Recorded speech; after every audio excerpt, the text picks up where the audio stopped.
작업실의 공기는 늘 그렇듯 흙먼지와 오래된 나무, 그리고 희미한 유약 냄새로 가득 차 있었다. 이서연은 낡은 나무 작업대 앞에 앉아 숨을 죽인 채 깨진 백자 조각을 맞추고 있었다. 가느다란 손가락이 섬세하게 움직일 때마다 흩어져 있던 파편들은 마치 제자리를 기억하고 있었다는 듯 하나로 모여들었다. 수백 년의 세월을 견뎌온 도자기의 균열을 메우는 것은 그녀에게 있어 단순한 기술이 아니었다. 그것은 시간의 상처를 어루만지고 잊혀진 이야기를 되살리는 신성한 의식과도 같았다. 하지만 오늘따라 그녀의 손끝이 미세하게 떨리고 있었다. 집중하려 애쓸수록 병원 진단서에 차가운 글자들이 눈앞에 아른거렸다. 확장성 심근병증. 동생 서준의 병명은 생소하고도 잔인했다. 심장 이식 외에는 다른 방법이 없다는 의사의 마지막 말은 사형 선고나 다름없었다. 수술비와 이식 비용 그리고 이어질 치료비는 그녀가 평생 흙을 만지고 도자기를 복원해도 감당할 수 없는 천문학적인 액수였다. 누나. 작업실 문이 조심스럽게 열리며 창백한 얼굴에 서준이 들어섰다. 18 한창 꿈을 펼칠 나이에 동생은 하루하루 생명의 불꽃이 사그라드는 것을 느끼며 살고 있었다. 서연은 애써 떨림을 감추고 밝게 웃어 보였다. 왜 나왔어? 더 쉬어야지. 그냥 누나 보고 싶어서. 또 밤새울 거야. 서준의 눈에는 걱정이 가득했다. 서연은 자리에서 일어나 동생의 어깨를 감싸 안았다. 뼈만 앙상하게 남은 동생의 몸이 그녀의 마음을 더욱 무겁게 짓눌렀다. 부모님이 사고로 돌아가신 후 서준은 그녀에게 세상의 전부였다. 동생을 위해서라면 그녀는 무엇이든 할 수 있었다. 영혼이라도 팔 수 있다고 생각했다. 그리고 며칠 전 마치 악마의 속삭임처럼 한 가지 제안이 그녀에게 전달되었다. 같은 시각 서울의 심장부 테헤란로에 우뚝 솟은 JK그룹 본사 펜트하우스 오피스. 통유리창 너머로 서울의 야경이 화려하게 펼쳐져 있었지만 사무실 안의 공기는 얼음장처럼 차가웠다. JK그룹의 총수 강지훈은 거대한 마호가니 책상에 앉아 결제 서류를 검토하고 있었다. 그의 얼굴에는 어떤 감정도 드러나지 않았다. 34살의 나이에 대한민국 재계를 호령하는 그는 살아있는 전설이자 동시에 움직이는 얼음 조각상이었다. 회장님, 김 비서가 조용히 들어와 서류 봉투 하나를 내밀었다. 조사 끝났습니다. 지훈은 검토하던 서류에서 눈을 떼지 않은 채 나지막이 물었다. 길 깨끗한가? 네. 이서연 씨 27. 부모님은 5년 전 교통사고로 사망. 현재 심장병을 앓는 남동생과 단둘이 살고 있습니다. 도의 보건 전문가로 실력은 업계에서 인정받고 있지만 수입은 불안정합니다. 빚은 없지만 동생 병원비 때문에 재정 상황이 매우 좋지 않습니다. 사생활은 작업실과 집병원 외에는 동선이 없을 정도로 깨끗합니다. 지훈은 그제야 서류에서 눈을 떼고 김 비서가 내민 봉투를 받아들었다. 봉투 안에는 서연의 사진 몇 장과 신상 정보가 담긴 서류가 들어있었다. 사진 속 서연은 수수한 작업복 차림으로 깨진 도자기 앞에서 집중하고 있었다. 화장기 없는 얼굴, 질끈 묶은 머리. 화려함과는 거리가 멀었지만 무언가를 응시하는 깊은 눈빛에는 묘한 힘이 있었다. 조건은 전달했나? 변호사를 통해 전달했습니다.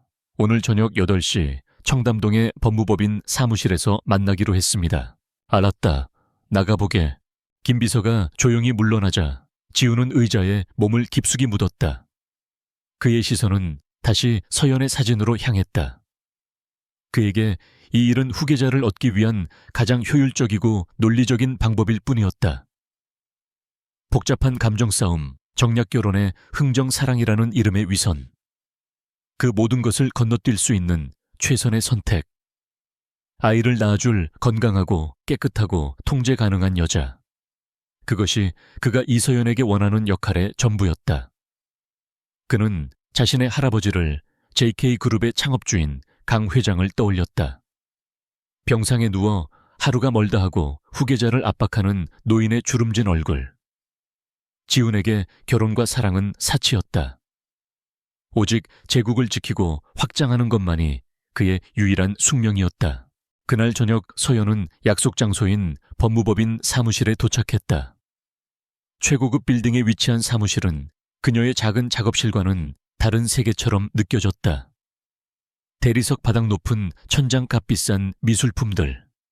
모든 것이 그녀를 위축시켰다.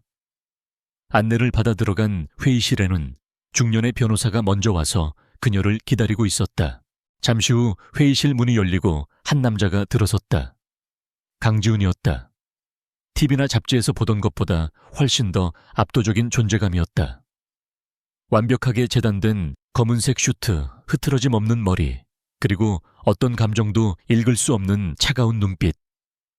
그는 서연의 맞은편에 앉으며 어떤 인사도 감정 표현도 없이 곧바로 본론으로 들어갔다. 이서연 씨, 그의 목소리는 외모만큼이나 차갑고 건조했다. 변호사에게 계약 내용은 들었을 거라 생각합니다. 서연은 마른 입술을 적시며 조용히 고개를 끄덕였다. 그녀의 심장이 불안하게 요동쳤다. 변호사가 두 사람 사이에 두꺼운 계약서 뭉치를 내려놓았다. 강지훈 회장님의 대리인 박 변호사입니다. 계약 내용을 다시 한번 설명해 드리겠습니다. 박 변호사는 기계적인 목소리로 계약서의 조항들을 하나씩 읽어 내려갔다. 첫째, 이서연은 강지훈의 아이를 임신하고 출산한다. 둘째, 임신과 출산에 필요한 모든 의료적 절차에 동의하고 협조한다. 셋째, 임신 기간 동안 강지훈이 제공하는 거처에서 생활하며 지정된 의료진과 영양사의 관리를 받는다. 넷째, 출산과 동시에 아이에 대한 모든 친권 및 양육권을 포기하며 아이와의 어떠한 접촉도 금지한다. 다섯째, 계약의 모든 내용은 영원히 비밀에 붙인다. 조항들은 상세하고 집요했다. 그녀가 먹어야 할 음식, 피해야 할 행동, 심지어는 유지해야 할 감정 상태에 대한 권고까지 담겨 있었다. 그녀는 한 인간이 아니라 아이를 생산하기 위한 잘 관리된 인큐베이터에 불과했다. 이 모든 조항을 이행하는 대가로 강지훈 회장님께서는 이서연 씨에게 계약금 50억 원, 그리고 아이를 건강하게 출산한 후 성공보수 50억 원, 총 100억 원을 지급할 것입니다. 100억. 서준의 수술비와 치료비를 모두 해결하고도 남는 그녀로서는 상상조차 할 수 없는 금액이었다. 하지만 그 대가는 너무나도 컸다. 자신의 몸과 시간, 그리고 아직 태어나지도 않은 아이와의 관계를 영원히 단절하는 것이었다. 질문 있습니까? 지훈의 목소리가 그녀의 고뇌를 갈랐다. 서연은 떨리는 손으로 계약서를 들어 올렸다. 종이의 무게가 청은망은처럼 느껴졌다. 그녀는 지훈을 똑바로 바라보았다. 그의 눈은 깊고 어두운 우물 같아서 그 속을 전혀 들여다볼 수 없었다. 제가 아이를 낳으면 그 아이는 어떻게 됩니까? 그것은 그녀가 할 수 있는 유일한 질문이었다. 지훈의 표정에는 미동도 없었다. 내 아이가 될 겁니다.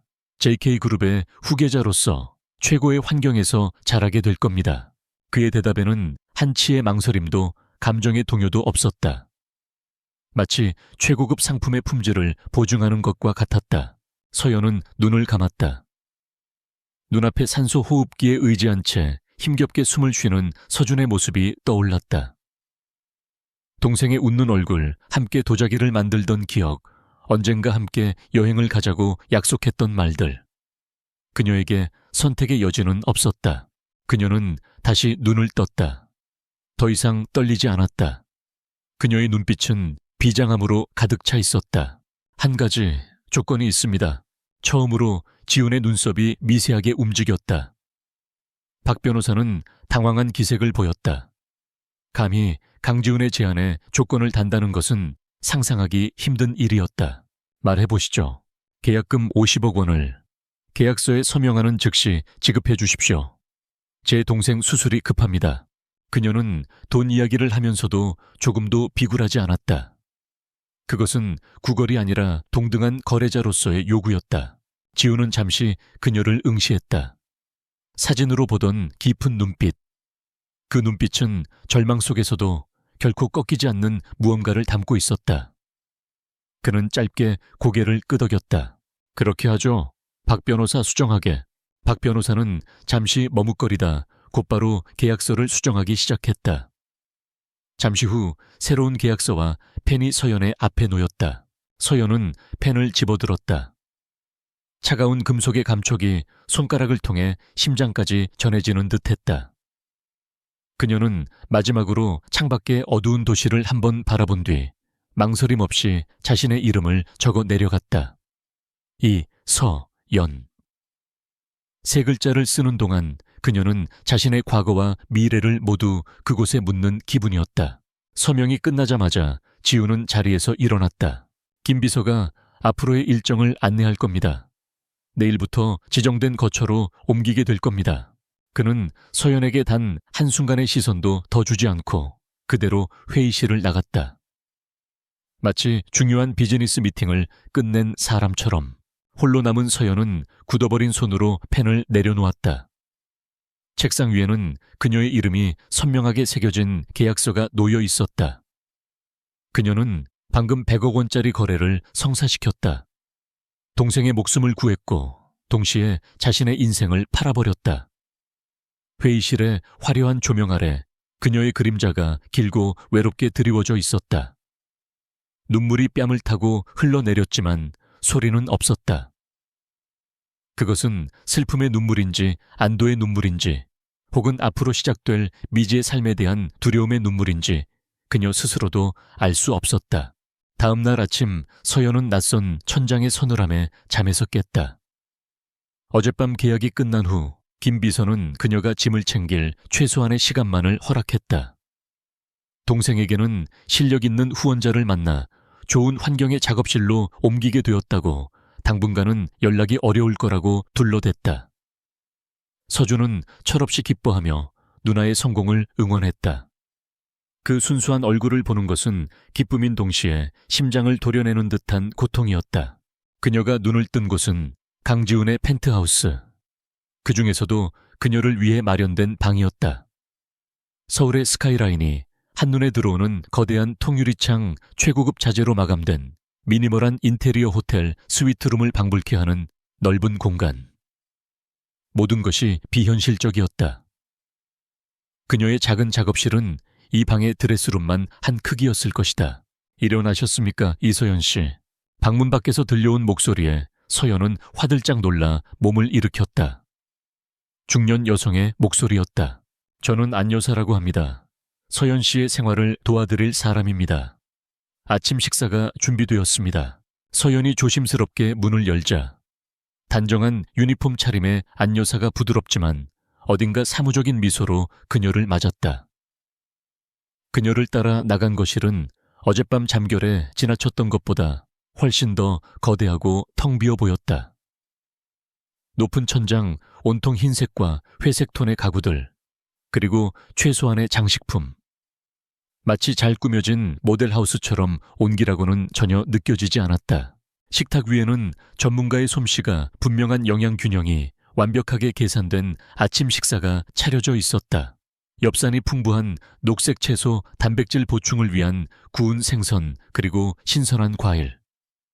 모든 것이 임신 준비를 위한 맞춤 식단이었다. 강 회장님은요? 서연은 텅 빈 맞은편 의자를 보며 무심코 물었다. 회장님께서는 보통 회사에서 이른 아침 식사를 하십니다. 저녁 늦게 귀가하시는 일이 대부분이고 식사 약속도 많으십니다. 안 여사의 대답은 그와 그녀의 생활 공간이 철저히 분리되어 있음을 암시했다. 이 집에서 그들은 한 공간을 공유하는 타인이었다. 그날부터 서연의 삶은 금박을 입힌 새장 속의 새와 같았다. 아침에 눈을 뜨면 안 여사가 짜놓은 스케줄이 시작되었다. 정해진 시간에 식사를 하고 영양제를 챙겨 먹고 가벼운 산책과 요가를 했다. 일주일에 2번 지정된 병원의 의사가 방문하여 그녀의 건강 상태를 꼼꼼하게 체크했다. 그녀의 몸은 더 이상 그녀만의 것이 아니었다. 그것은 JK그룹의 차기 후계자를 품어야 할 철저하게 관리되는 프로젝트였다. 강지훈과의 만남은 거의 없었다. 그는 새벽같이 집을 나섰고 그녀가 잠든 깊은 밤에야 돌아왔다. 어쩌다 마주치기라도 하면 그는 가벼운 목례와 함께 사무적인 질문을 던질 뿐이었다. 몸은 괜찮습니까? 네. 필요한 건 없습니까? 없습니다. 그들의 대화는 늘 그렇게 단답형으로 끝났다. 그는 그녀의 안색을 살피는 의사처럼 혹은 고가의 투자 상품의 상태를 점검하는 투자자처럼 보였다. 그 차가운 무관심은 때로 경멸보다 더 날카롭게 그녀의 자존심을 핥히었다. 서연은 이 거대하고 텅 빈 집에서 점차 자신을 잃어갔다. 그녀의 손은 더 이상 흙을 만지지도 깨진 도자기를 어루만지지도 못했다. 세상과 단절된 채 오직 건강한 몸을 유지하는 것만이 그녀에게 주어진 유일한 임무였다. 동생의 수술 날짜가 잡혔다는 소식을 전해 들었을 때 그녀는 창밖을 보며 소리 없이 울었다. 기쁨과 죄책감이 뒤섞인 뜨거운 눈물이었다. 그러던 어느 날 오후 서연은 무료함을 견디지 못하고 펜트하우스의 구석구석을 돌아다니다 옥상으로 향하는 작은 문을 발견했다. 조심스럽게 문을 열고 나가자 차가운 도시의 바람과 함께 예상치 못한 풍경이 펼쳐졌다. 넓은 옥상의 한 구석에 작은 유리 온실이 버려진 듯 자리하고 있었다. 안에는 먼지 쌓인 화분들과 시든 식물들이 가득했다. 아마도 이 집의 전 주인이 남기고 간 흔적인 듯 했다. 그 순간 서연의 눈이 반짝였다. 그녀는 곧장 안 여색에 달려갔다. 저기, 옥상에 있는 온실, 제가 사용해도 될까요? 안 여사는 잠시 난처한 표정을 지었지만 곧 강지훈에게 연락해 허락을 받아냈다. 임산부의 정서 안정에 도움이 된다면 이라는 조건이 붙었다.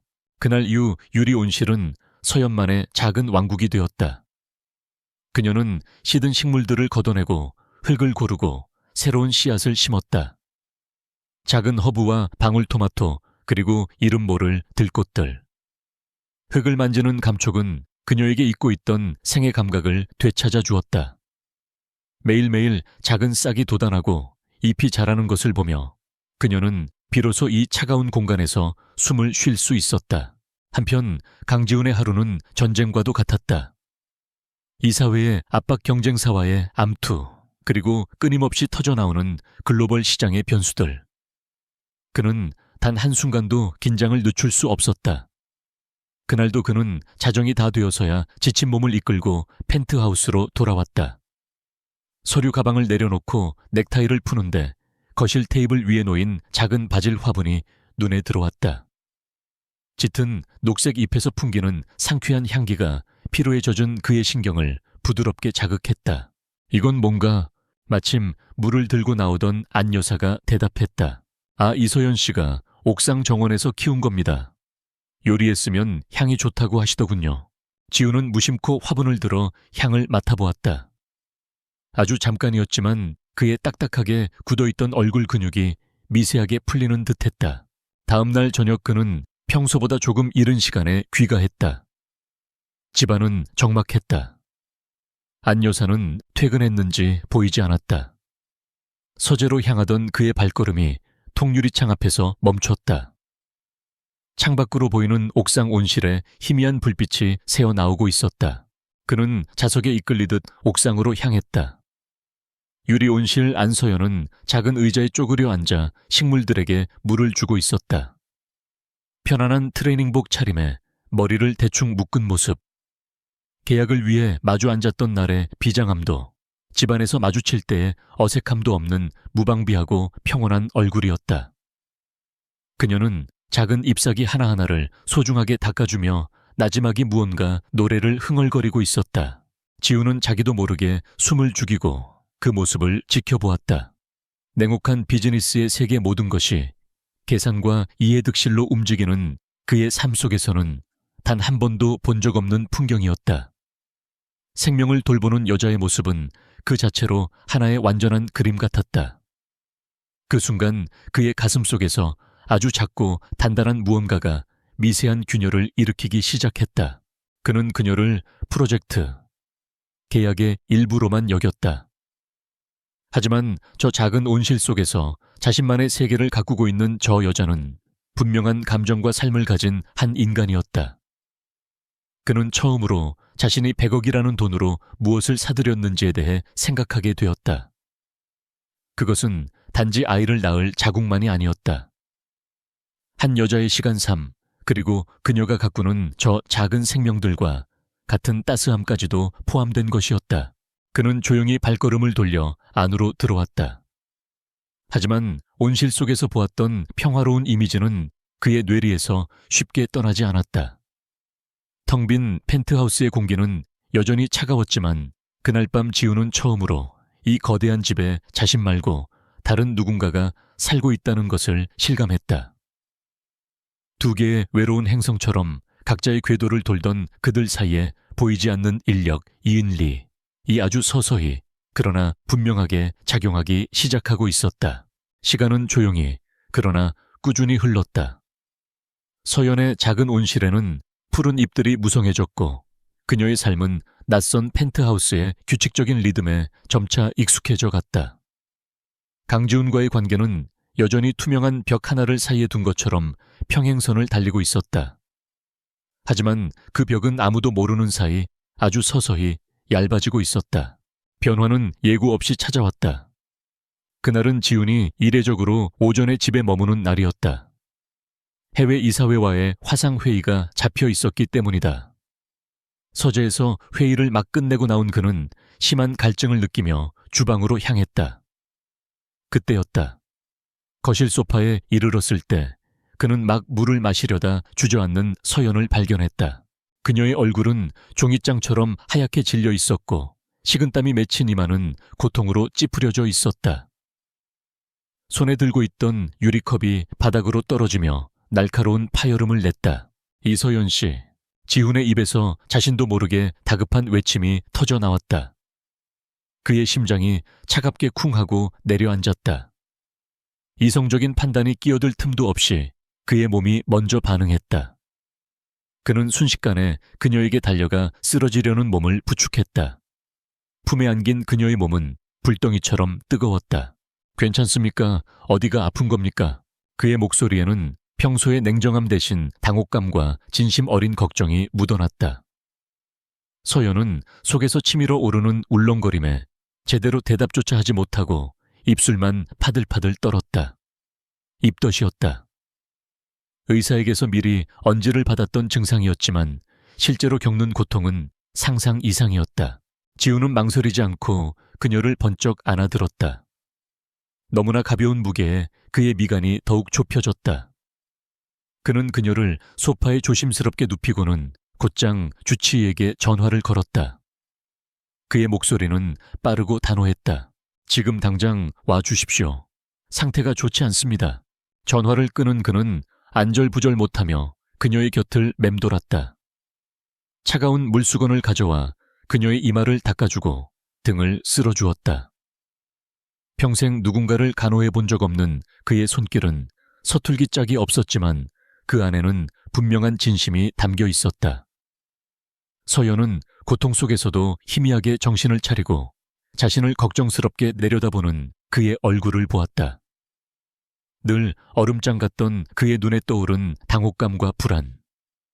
그것은 그녀에게 낯설지만 이상하게도 싫지 않은 감정을 불러 일으켰다.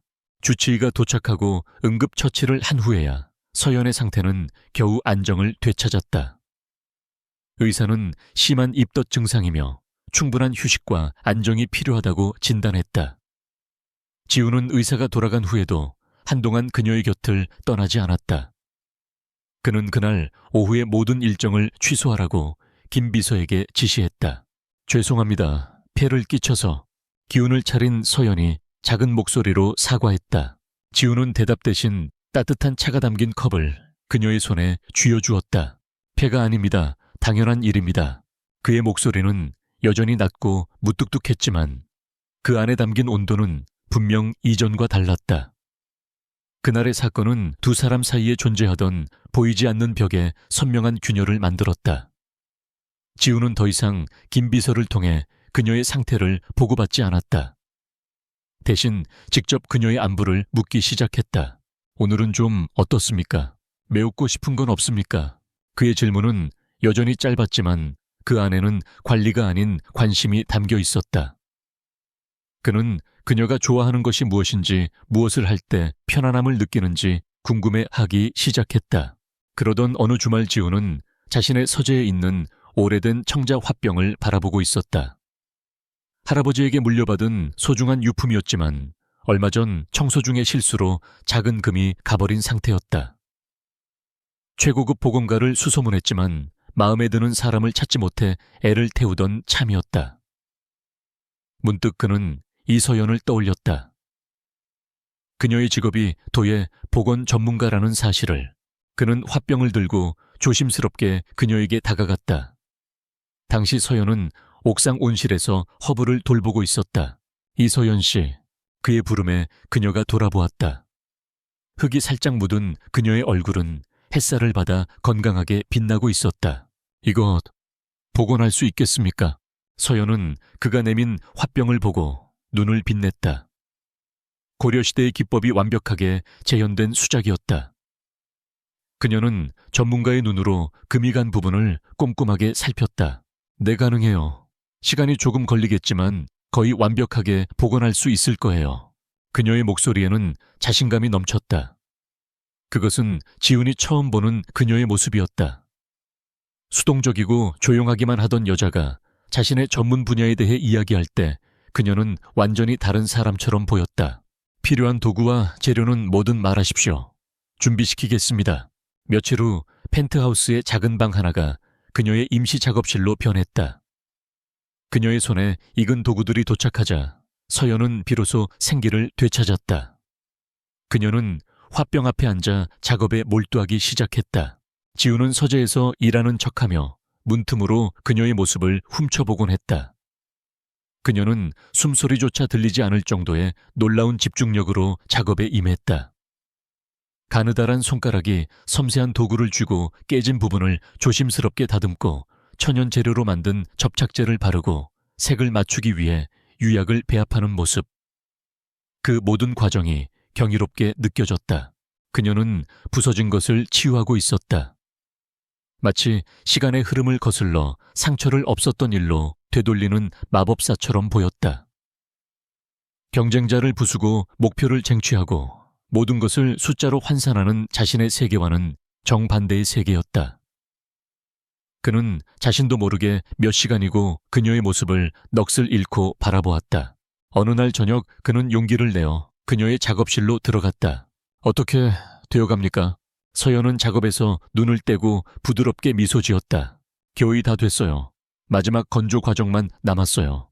그녀의 시선이 닿은 곳에는 금이 갔던 흔적을 전혀 찾아볼 수 없는 완벽한 모습의 화병이 놓여 있었다. 대단하군요.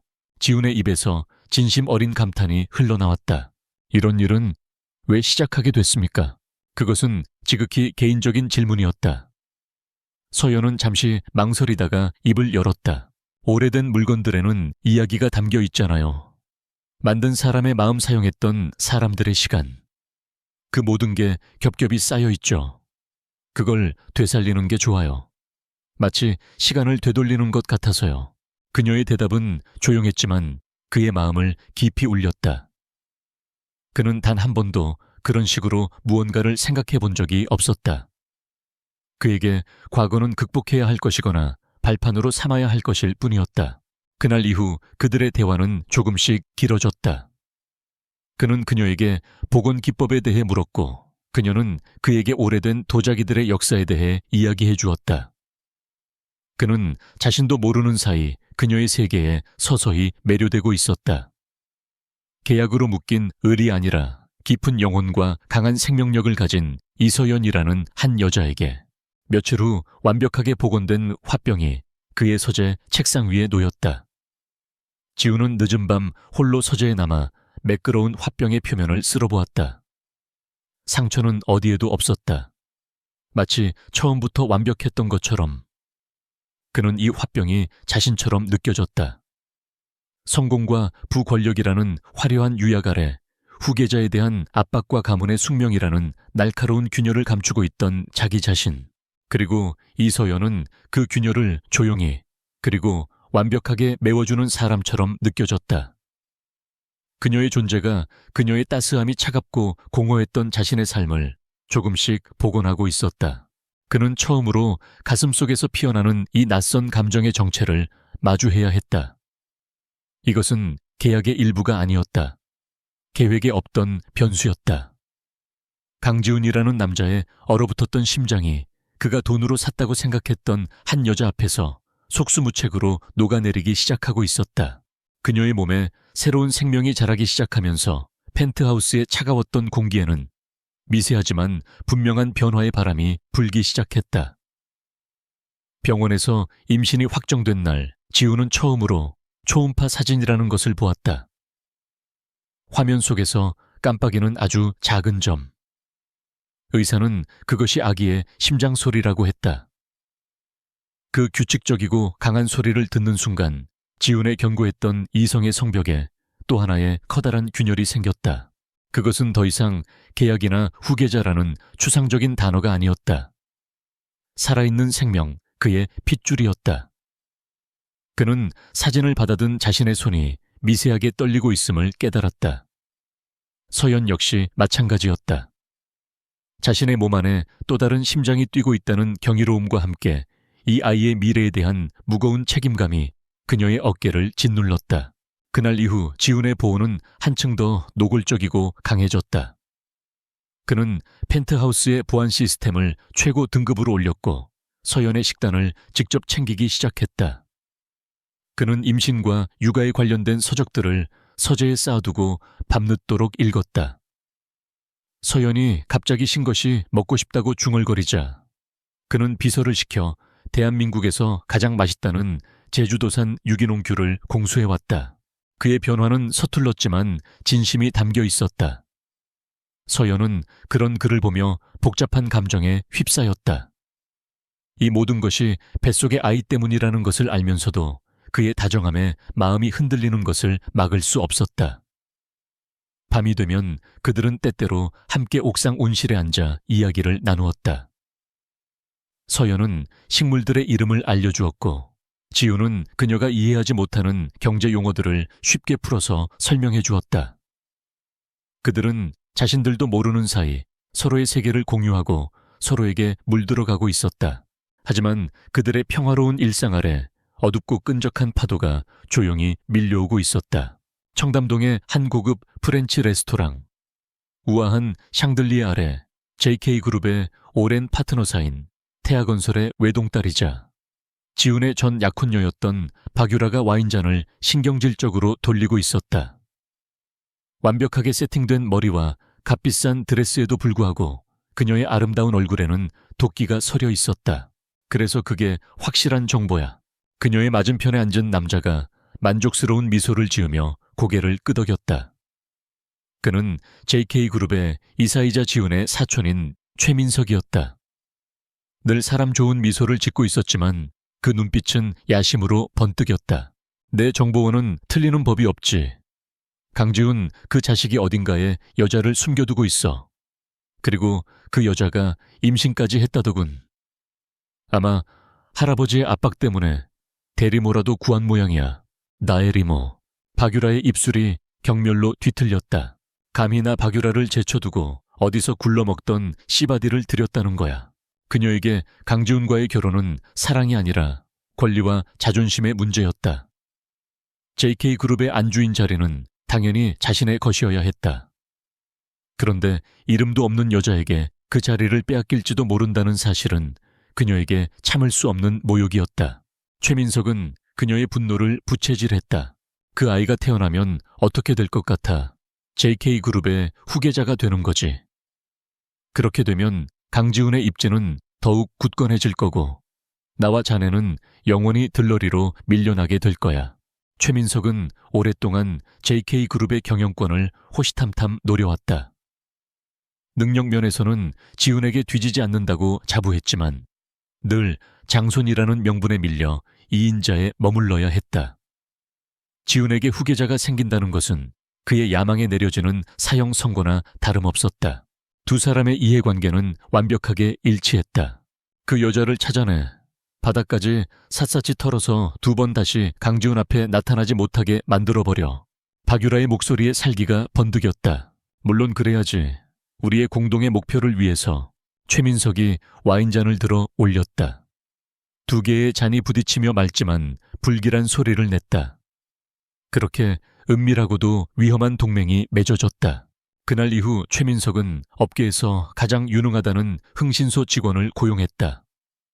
직원은 강지훈의 최근 동선을 샅샅이 뒤졌지만 첩보 작전을 방불케 하는 철저한 보안 때문에 어떤 흔적도 찾을 수 없었다. 그들은 타겟을 바꾸었다. 강지훈의 주변 인물, 특히 김 비서의 행적을 추적하기 시작했다. 며칠간의 끈질긴 미행 끝에 그들은 마침내 단서를 잡아냈다. 김 비서가 정기적으로 한 대학병원의 특정 병실을 방문하고 그 병실의 치료비를 JK그룹의 법인카드가 아닌 현금으로 결제하고 있다는 사실이었다. 병실의 환자는 이서준, 보호자는 이서연으로 되어 있었다. 이서연, 보고를 받은 최민석은 그 이름을 나지막이 읊조렸다. 퍼즐 조각이 맞춰지기 시작했다. 그는 흥신소 직원에게 이서연이라는 여자의 과거를 모조리 캐내라고 지시했다. 흥신소 직원은 서연이 살던 낡은 동네와 문 닫은 작업실 주변을 탐문하기 시작했다. 이웃들은 그녀를 착하고 성실하지만 아픈 동생 때문에 늘 힘들어하던 처녀로 기억했다. 그녀의 작업실 건물 주인은 그녀가 몇 달치 월세를 한꺼번에 현금으로 내고는 갑자기 작업실을 정리하고 사라졌다고 증언했다. 그리고 결정적인 정보가 나왔다. 이서준의 심장 이식 수술비, 수억 원에 달하는 막대한 비용이 누군가에 의해 현금으로 완납되었다는 사실이었다. 시기는 정확히 서연이 자취를 감춘 시점과 일치했다. 최민석은 모든 보고서를 검토하며 차가운 미소를 지었다. 가난하고 절박하고 돈이 필요한 여자. 그림이 딱 맞춰지는군. 그는 박유라에게 전화를 걸었다. 빙고, 여자의 신원을 알아냈어. 이름은 이서연. 아주 흥미로운 배경을 가졌더군. 이제 이 여자를 어떻게 요리할지 계획을 세워야겠어. 그 시각 펜트하우스에서 서연은 아무것도 모른 채 지훈이 깎아주는 사과를 받아먹고 있었다. 입덧이 가라앉자 식욕이 왕성해진 그녀를 위해 그는 종종 이렇게 직접 과일을 깎아주곤 했다. 서툰 칼질이었지만 그 안에 담긴 마음은 충분히 전해졌다. 맛있어요. 네, 아주 달아요. 서연의 대답에 지훈의 입가에 희미한 미소가 떠올랐다. 요즘 그는 웃는 일이 잦아졌다. 비서들과 임원들은 만년빙 같던 총수가 변했다며 수군거렸지만 그는 그런 변화가 싫지 않았다. 서연과 뱃속의 아이가 가져온 변화는 그의 메마른 삶의 단비와도 같았다. 그는 문득 그녀의 손을 내려다보았다. 늘 흙을 만지던 손은 이제 아무것도 하지 않은 채 희고 부드러워져 있었다. 그는 그 손을 부드럽게 감싸 쥐었다. 놀란 서연의 어깨가 살짝 떨렸다. 당신 손 참 곱군. 그의 나지막한 말에 서연의 얼굴이 붉게 달아올랐다. 심장이 주체할 수 없이 뛰기 시작했다. 계약으로 시작된 관계, 아이를 위한 보호. 그 모든 것을 이성적으로 알고 있었지만 그의 눈빛과 손길 앞에서 그녀의 마음은 속수무책으로 무너져 내리고 있었다.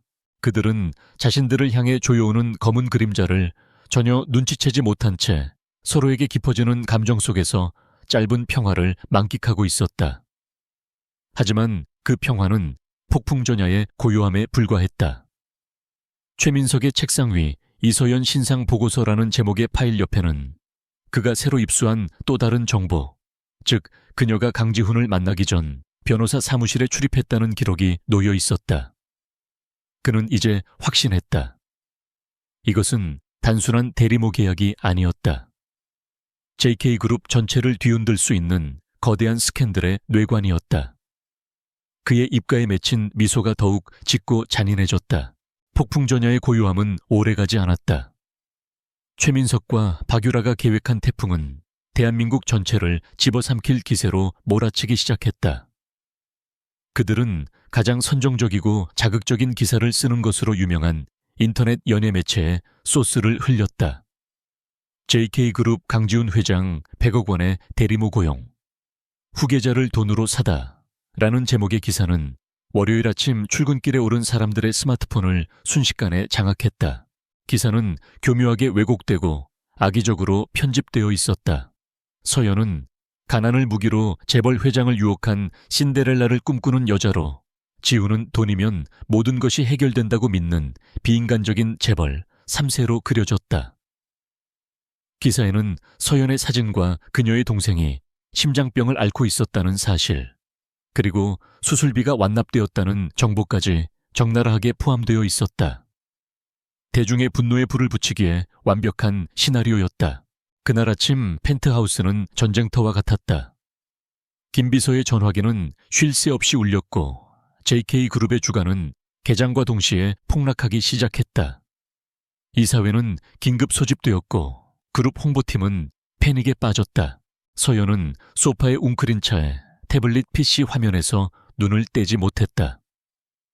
자신의 얼굴, 동생의 병명, 그리고 자신을 향한 수천 수만 개의 악의적인 댓글들. 돈에 몸을 판 여자, 역겹다. 아이를 빌미로 얼마나 더 뜯어내려고. 날카로운 비수 같은 글자들이 그녀의 심장을 파고들었다. 숨이 막혀왔다. 그녀가 가장 두려워했던 일이 벌어진 것이다. 동생의 목숨을 구하기 위한 어쩔 수 없는 선택이 세상 사람들에게는 더럽고 추악한 거래로 비치고 있었다. 그녀는 자신을 지키기 위해 쌓아 올렸던 마지막 자존심마저 산산조각 나는 것을 느꼈다. 눈물이 뺨을 타고 하염없이 흘러내렸다. 이 모든 것이 알려지면 병원에서 회복 중인 서준은 얼마나 큰 상처를 받을까. 그녀는 세상으로부터, 그리고 자기 자신으로부터 영원히 도망치고 싶었다. 그때 서재 문이 열리고 지훈이 나왔다. 그의 얼굴은 분노로 하얗게 굳어 있었다. 그는 밤새 한숨도 자지 못한 듯 눈이 붉게 충혈되어 있었다. 그는 서연의 손에서 태블릿 PC를 빼앗아 바닥에 던져버렸다. 뭐지 마. 그의 목소리는 낮게 잠겨 있었다. 그는 그녀 앞에 무릎을 꿇고 앉아 떨고 있는 그녀의 어깨를 감싸 안았다. 미안합니다. 내가 당신을 지키지 못했어. 그의 목소리에는 깊은 자책감과 후회가 배어 있었다. 그는 이 계약이 얼마나 위험한 것인지 알면서도 자신의 필요 때문에 그녀를 이 위험 속으로 끌어들였다. 서연은 그의 품에 얼굴을 묻고 아이처럼 흐느꼈다. 그녀의 울음소리는 그의 심장을 갈기갈기 찢는 듯했다. 바로 그때 그의 휴대폰이 날카롭게 울렸다. 발신인은 할아버지 강 회장이었다. 지우는 잠시 망설이다 전화를 받았다. 수화기 너머로 노쇠했지만 여전히 서슬퍼런 호통이 터져 나왔다. 이게 다 무슨 짓이냐. 당장 그 여자 정리하고 기사가 사실이 아니라고 발표해. JK의 명예에 흠집을 내는 건 용서 못한다. 지훈의 눈빛이 차갑게 가라앉았다. 죄송하지만 그렇게는 못하겠습니다. 뭐라고? 그 여자는 제 아이의 어머니입니다. 그리고 제가 사랑하는 여자입니다. 저는 그녀와 제 아이를 지킬 겁니다. JK그룹을 걸어서라도. 그것은 지훈이 자신의 마음을 처음으로 소리내어 인정한 순간이었다. 사랑. 그는 이 감정을 사치라고 여겼다. 하지만 이서연이 무너져 내리는 것을 보는 순간 그는 깨달았다. JK그룹도 후계자도 그 무엇도 그녀 없이는 아무 의미가 없다는 것을. 그녀를 지키는 것이 곧 자신의 세상을 지키는 것이었다. 그는 전화를 끊고 자리에서 일어났다.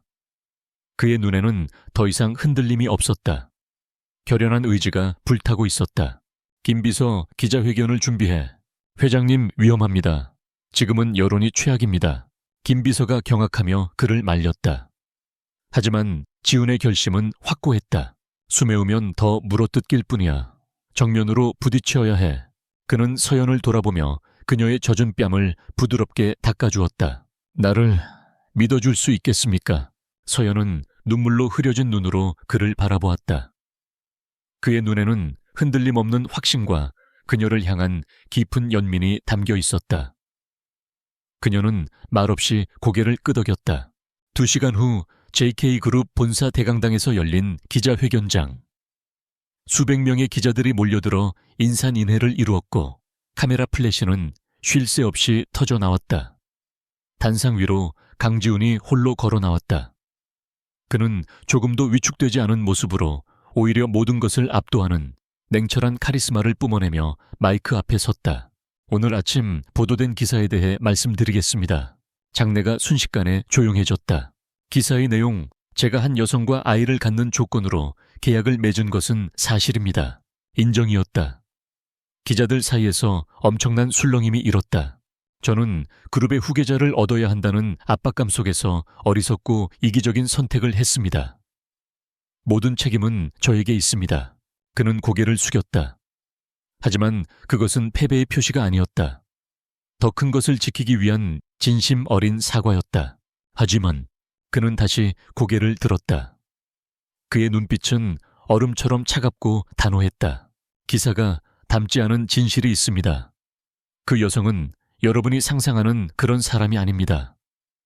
그녀는 아픈 동생을 살리기 위해 자신의 모든 것을 희생해야만 했던 누구보다 강하고 고결한 사람입니다. 저는 제 이기심으로 그분의 고귀한 희생을 이용했습니다.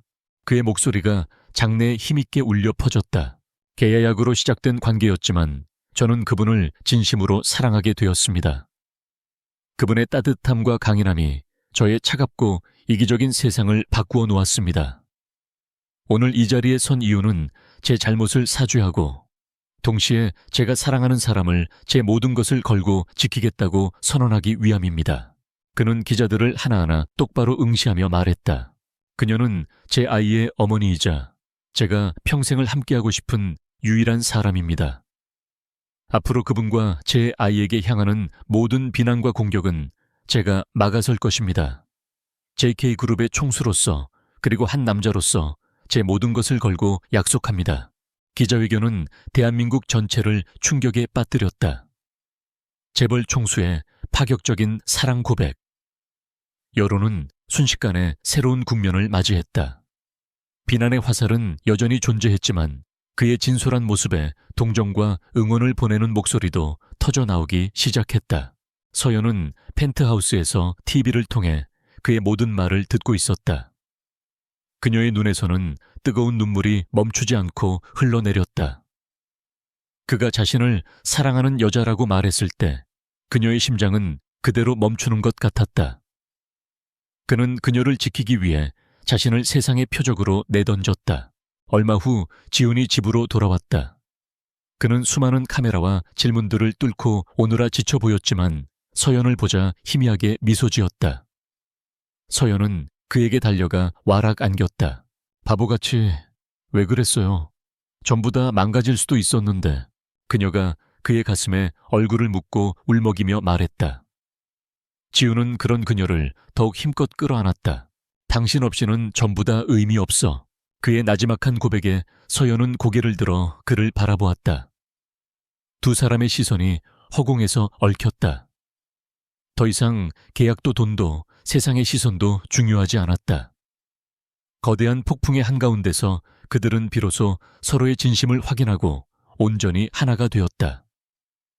밖은 여전히 시끄러웠지만 그들이 함께 있는 펜트하우스 아는 세상에서 가장 안전하고 평온한 안식처가 되어 있었다.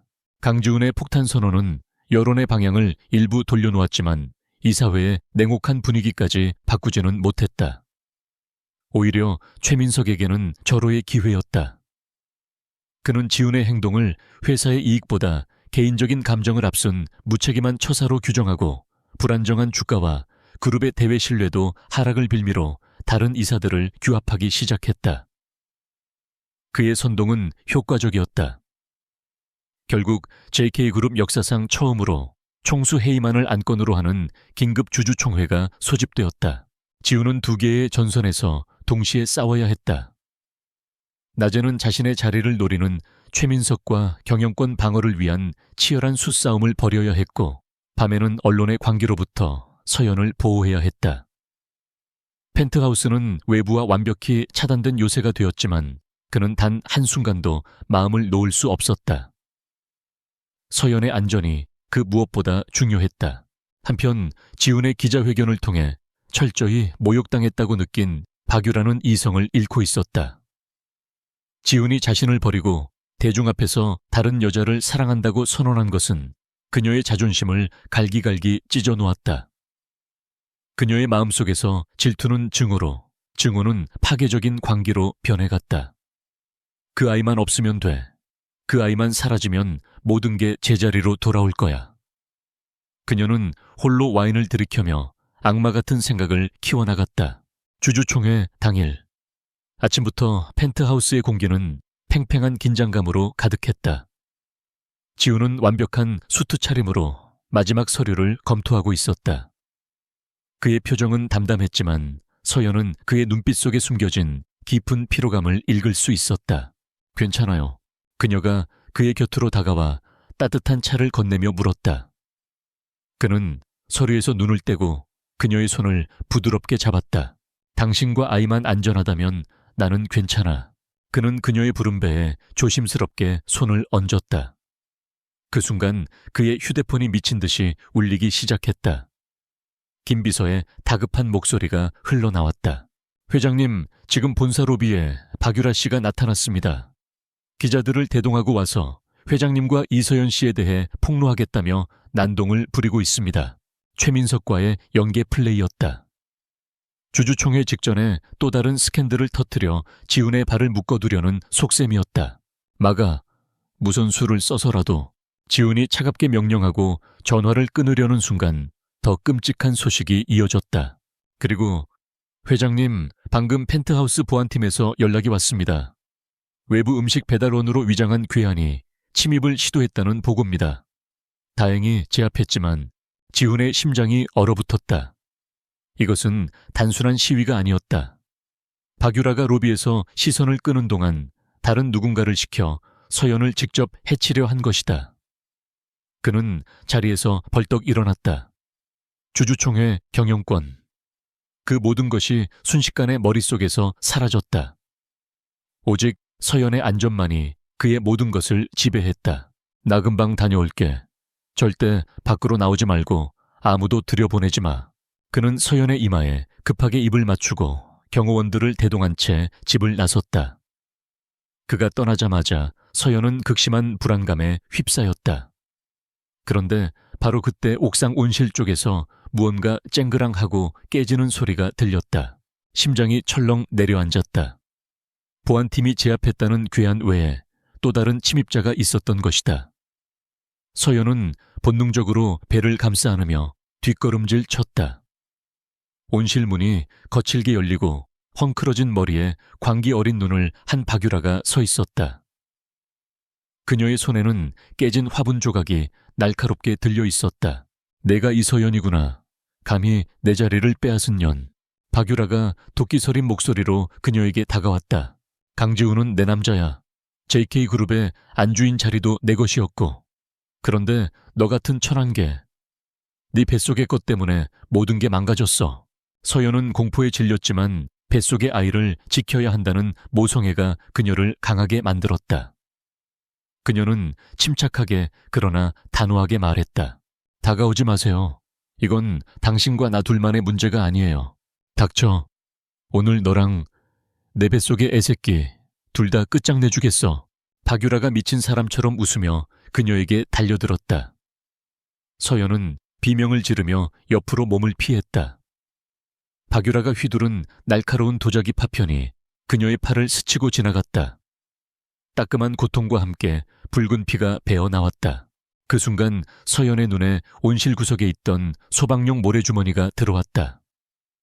그녀는 필사적으로 모래주머니를 향해 달려가 그것을 집어들고 미친 듯이 달려드는 박유라의 얼굴을 향해 힘껏 뿌렸다. 악!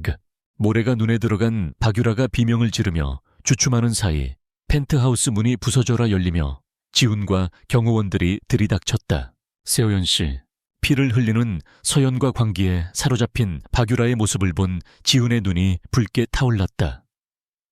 그는 순식간에 박유라를 제압했고 경호원들이 그녀를 결박했다.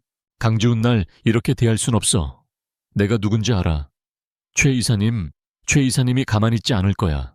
이건 다 그 사람이랑 계획한 거라고.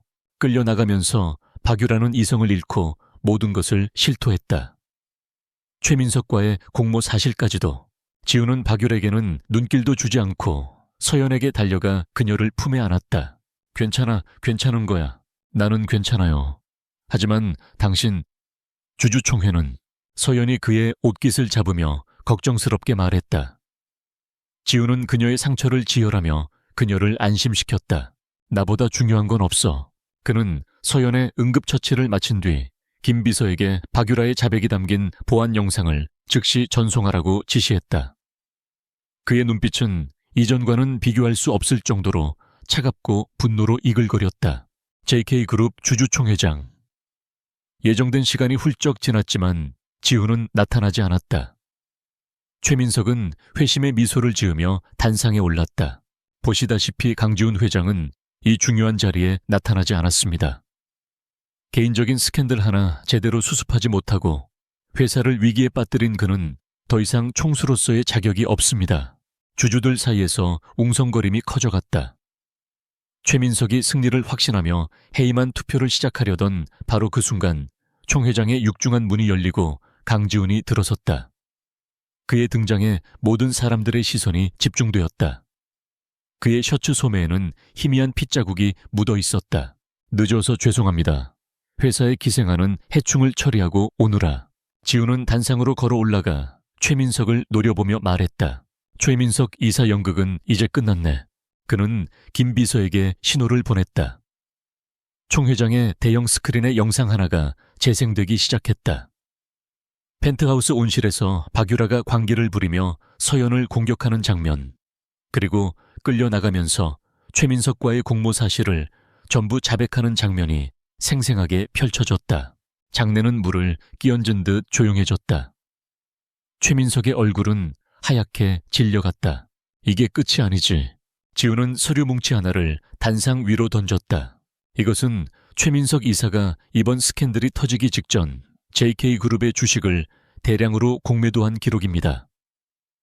또한 박유라의 아버지 회사인 태아건설에 불법적으로 내부 정보를 유출하고 리베이트를 받은 증거도 여기 있습니다.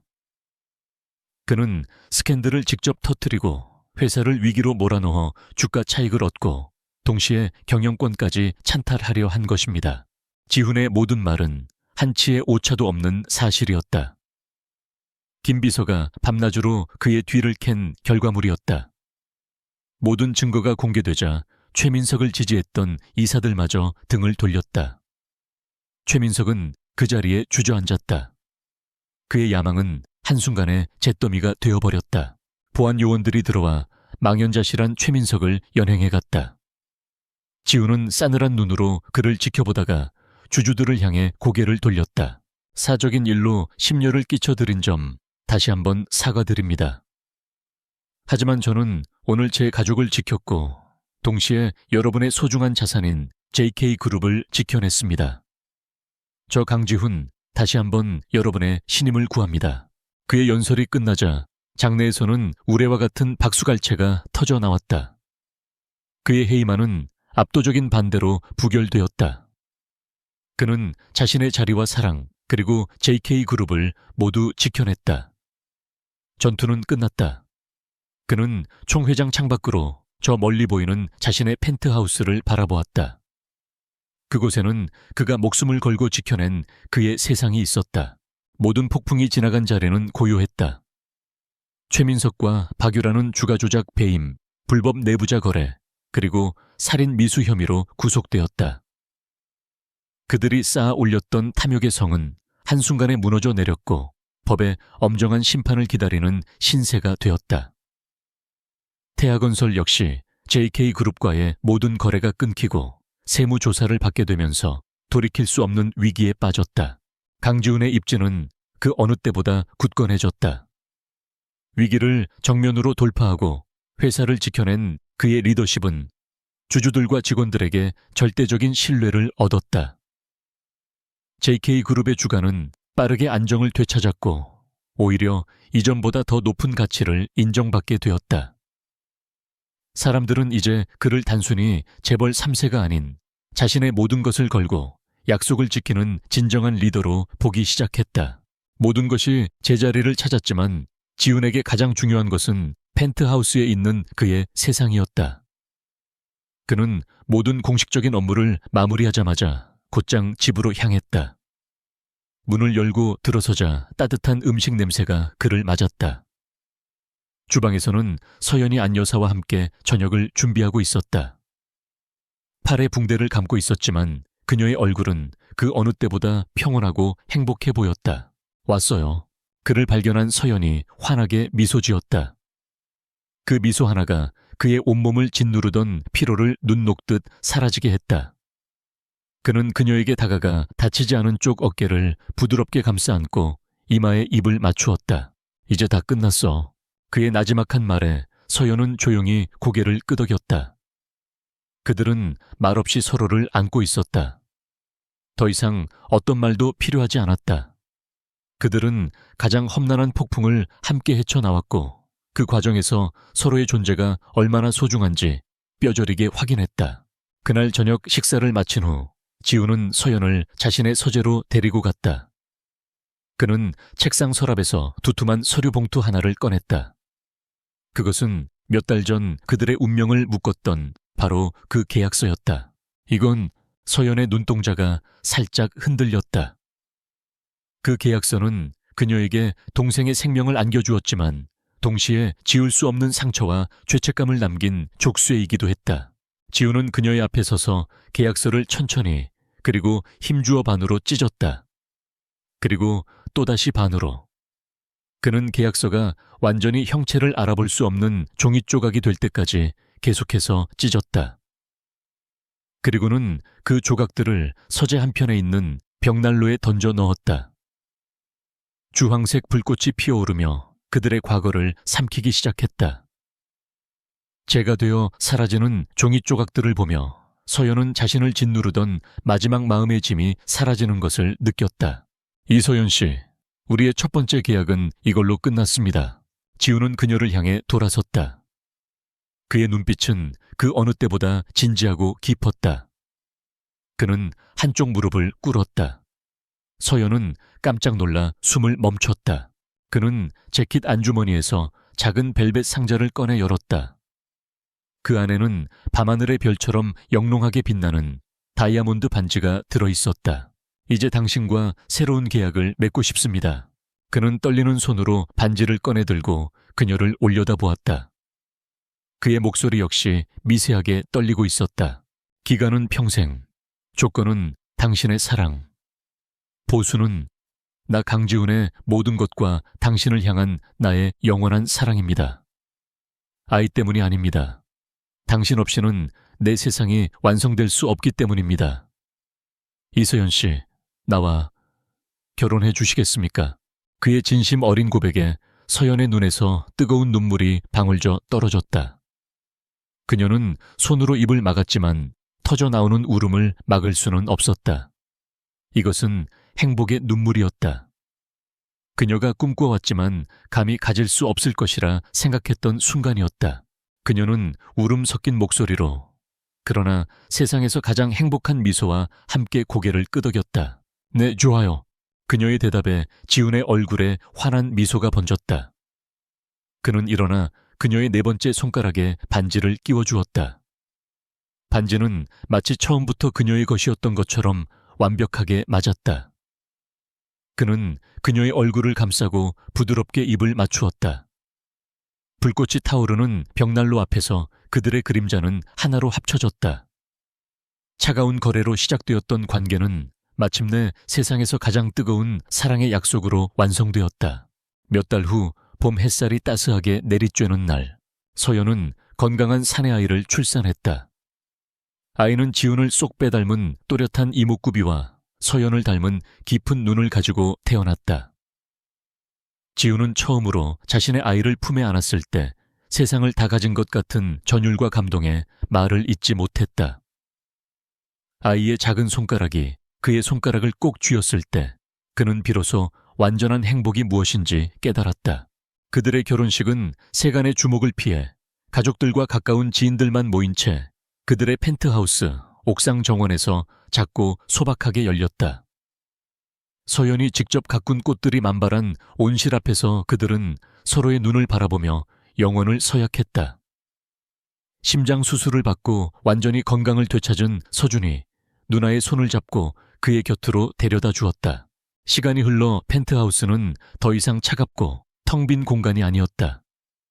아이의 웃음소리와 서연의 노랫소리, 그리고 그들을 바라보는 지훈의 따뜻한 시선으로 가득 찬 진정한 가정이 되었다.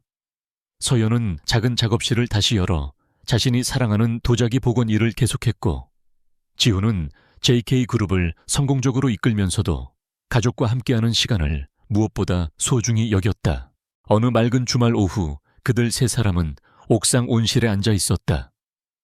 지훈은 아들의 손을 잡고 걸음마를 가르쳐주고 있었고, 서연은 그 모습을 흐뭇하게 바라보며 스케치북에 그림을 그리고 있었다.